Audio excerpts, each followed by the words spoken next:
Hello and welcome to Fast and Factual. My name is Utsaf Parekh and here are the top stories of the day.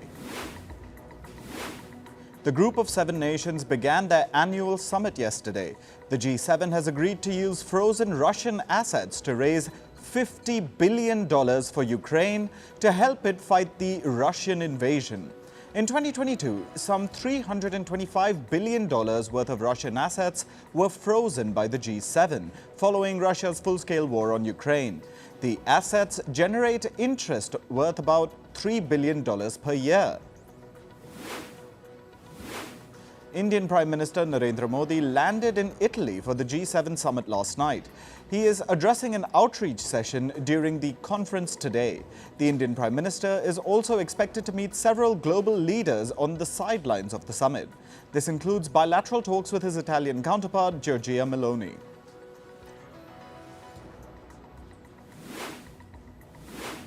A senior Hamas leader has said that nobody knows how many of the remaining Israeli hostages are still alive. His statement comes as Israel and Hamas have reached a deadlock over a hostage deal. More than 200 Israelis were taken hostage by Hamas during its attack on October 7th last year. Israel says that at least 100 hostages are still being held captive by Hamas. Meanwhile, Israeli forces raided a town in the occupied West Bank yesterday. 3 Palestinians were killed and several others were injured. The Israeli army claims that 2 of the people killed were senior terrorists. Israel has called the operation a preemptive strike. Manila has stepped up naval patrols in the West Philippine Sea. This comes ahead of the rollout of a new Chinese regulation that takes effect from Saturday. The new rule will allow China's Coast Guard to detain foreigners accused of trespassing in disputed waters. Former U.S. President Donald Trump visited Capitol Hill yesterday to meet Republican lawmakers. During the visit, he promised to work out any lingering differences within the party. This was Trump's first visit to Capitol Hill since riots broke out there on January 6, 2021. The U.S. Supreme Court has upheld access to an abortion pill called mifepristone. The Supreme Court overturned last year's decision by a lower court to limit access to the drug. Studies say that mifepristone is used in more than 60% of the abortions carried out in the U.S. The decision to uphold access to the pill comes months before the U.S. presidential election, where reproductive rights have become a top theme in campaigning. A brawl broke out between lawmakers in Italy's parliament on Wednesday. The scuffle erupted as one of the ministers attempted to thrust the Italian flag at another politician. This happened as the parliament voted on a controversial bill that aims to give Italy's various regions greater autonomy. South Africa's newly elected parliament is meeting today to elect the country's new president. This comes as the African National Congress Party reached an agreement to form the government in the 11th hour. Last month, the ANC lost its parliamentary majority for the first time in 3 decades. The United Nations Security Council has approved a resolution. They have demanded that Sudan's paramilitary Rapid Support Forces halt the siege of Al-Fashir city in the North Darfur region. The UNSC has also expressed concerns over the escalating violence in the region. Earlier this month, the main hospital in Al-Fashir was shut down after attacks by the RSF. In the Democratic Republic of the Congo, at least 42 people were killed by suspected jihadist rebels in the North Kivu province. The Congolese army has blamed the killings on the Allied Democratic Forces, a group affiliated to the Islamic State. Earlier this week, a similar incursion by the ADF killed at least 80 people in the DRC's North Kivu province. A massive fire broke out at an oil refinery in the Erbil region of northern Iraq. Plumes of smoke billowed into the air as the fire engulfed the building. A team of firefighters were deployed to douse the blaze. No fatalities have been reported. However, reports say that at least 10 people were injured. Moving to climate news. torrential rain has caused life-threatening floods in the U.S. state of Florida. South Florida received a foot of rainfall, which submerged streets and filled houses with water.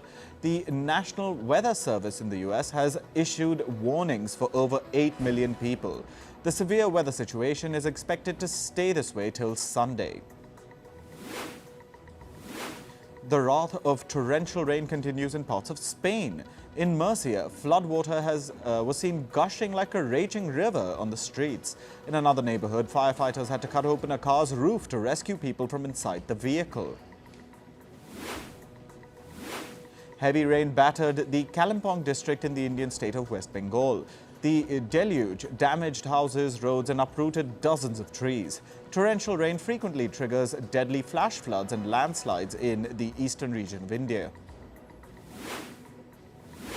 Meanwhile, northern and central parts of India continue to brave a deadly heat wave. Parts of Delhi recorded a maximum temperature of over 44 degrees Celsius. India has already recorded at least 60 heat-related deaths since March. The country's weather department has predicted that the heat wave will continue for at least 2 more weeks. Greece continues to bake under high temperatures as well. The mercury exceeded 40 degrees Celsius in some parts of the country. Due to the heat, authorities have shut down several tourist sites in the capital, Athens. Greek officials are on heightened alert for wildfires. Mali's centuries-old fishing festival is being threatened by climate change.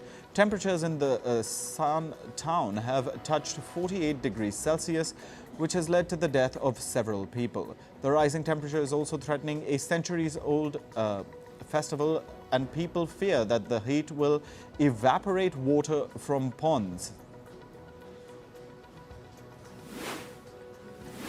According to a study, Canada's Hudson Bay polar bears continue to face extinction if global warming continues. 3 of the world's remaining 19 polar bear cluster populations live in Hudson Bay. Warm temperatures in summer months is reducing ice, which the polar bears rely on to hunt. In May, the ice cover in Hudson Bay hit a record low. Brazil's orange harvest has hit a record low this decade. This is largely because of the extreme weather conditions due to climate change.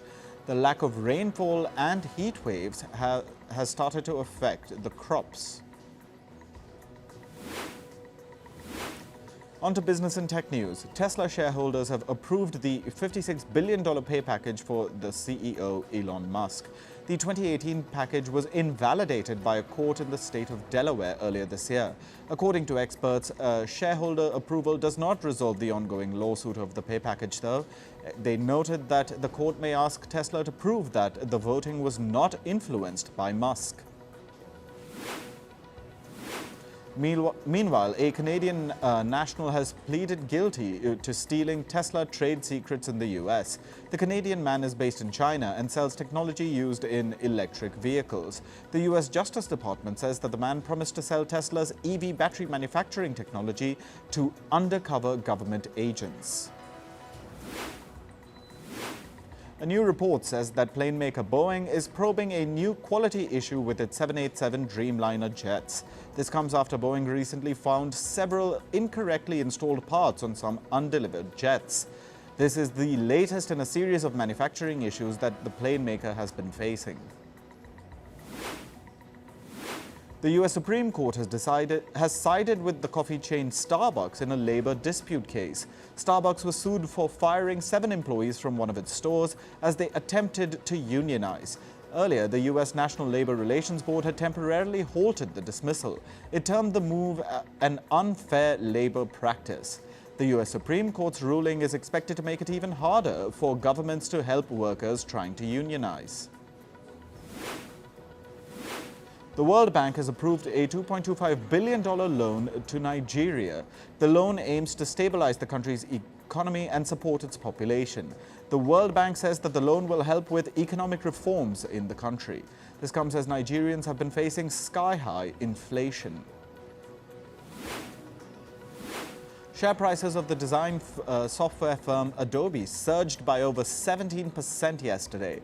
This was after the firm reported strong earnings for the second quarter last year. The firm earned over $5.3 billion in revenue in the last 3 months.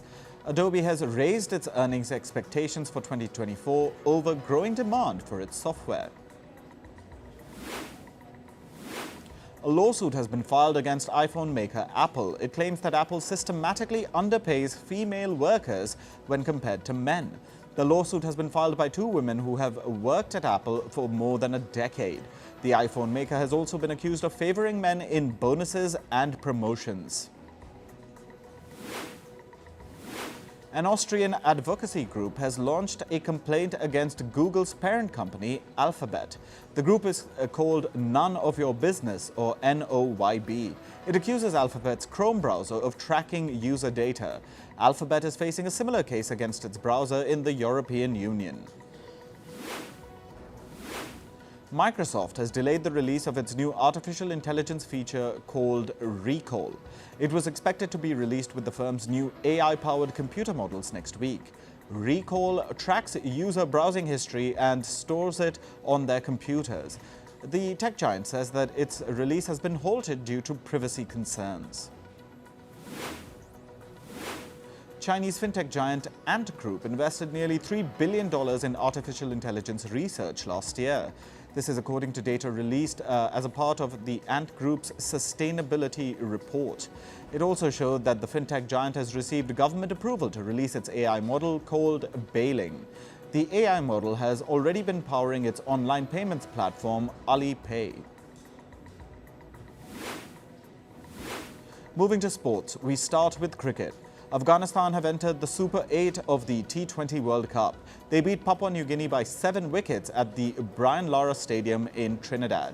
PNG were bundled out for just 95 runs in 19.5 overs. Afghanistan got off to a shaky run chase after losing their opening duo early on.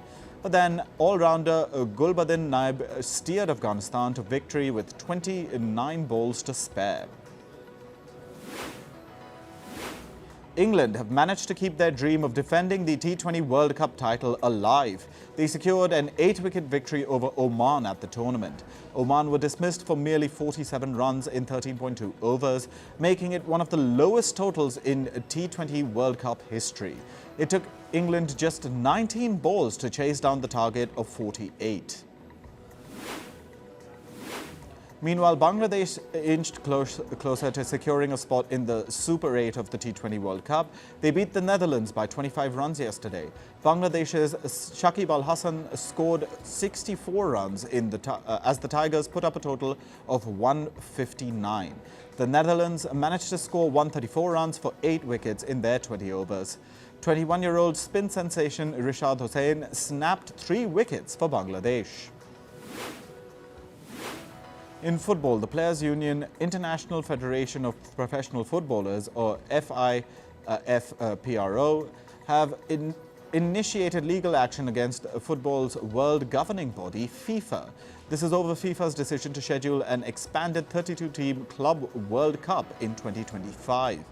FIFPro says that the tournament is an unacceptable burden on the players in an already packed football calendar. Lionel Messi will not be playing for Argentina in the upcoming Paris 2024 Olympics. Messi said it would be too much for him at his age to play in every tournament. The 36-year-old is preparing for Argentina's Copa America title defense, which runs from June 20th to July 14th. In tennis, 22-time Grand Slam champion Rafael Nadal has ruled himself out of Wimbledon. The Spaniard says that he wants to focus on the Olympics in Paris, which begin on the 26th of July. Nadal, who is ranked 264th in the world, will play doubles with world number 2 Carlos Alcaraz at the Olympics. Rohan Bopanna will be representing India at the upcoming Paris Olympics. He will be pairing up with debutant N. Sriram Balaji for the men's doubles. This was announced by the All India Tennis Association, or the AITA, yesterday. The men's double tennis event at the Paris Olympics will feature 32 teams. Wimbledon will offer a record prize money of about $64 million this year. This is an increase of 11.9% compared to last year. The singles champion in the men's and women's categories will get an opportunity to grab $3.45 million each. The grass court Grand Slam starts on the 1st of July.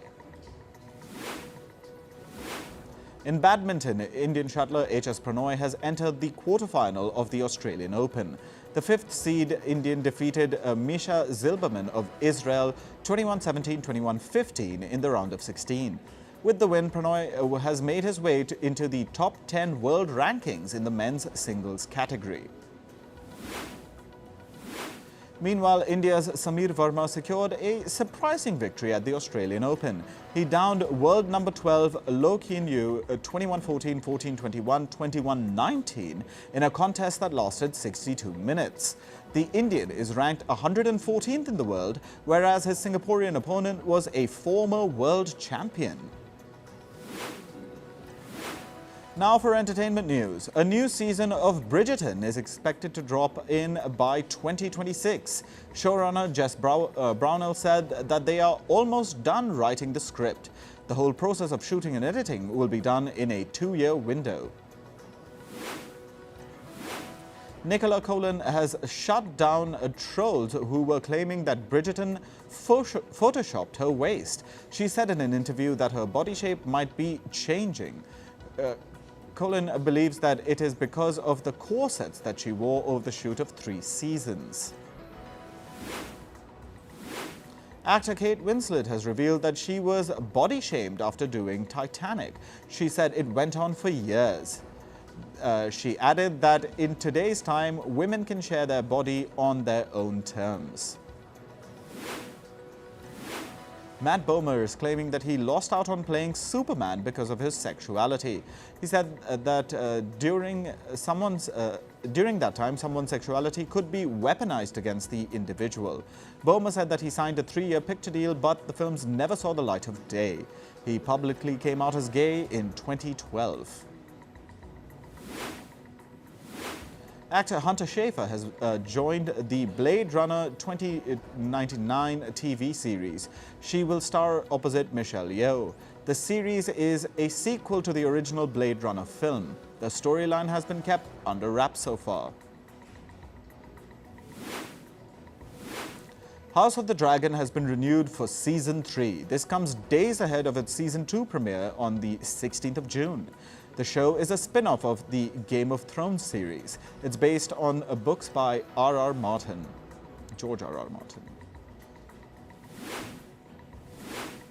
In Taylor Swift's world, anything can happen, and now her energetic fans caused a seismic activity during her concert in Scotland. Swifties danced with so much power that the Scottish city of Edinburgh literally shook. The British Geological Survey designated the earthquake readings near the concert venue. Chris Martin paused a Coldplay concert in Greece after a man fell in front of him. The man was waving an Israeli flag and fell while rushing to the stage. Martin then signaled that the band should pause, and he even checked the person's condition after the fall. The K-pop star Jin celebrated his band BTS's 11th anniversary by hugging 1,000 fans. Along with the meet and greet, he also sang a few songs for his fans. This was his first public appearance after the completion of his mandatory military service. Quincy Jones will get an honorary Oscar this year for his contribution to cinema. He has been nominated 5 times but has never won. The Academy will also honor Julia Taylor and filmmaker Richard Curtis for their work.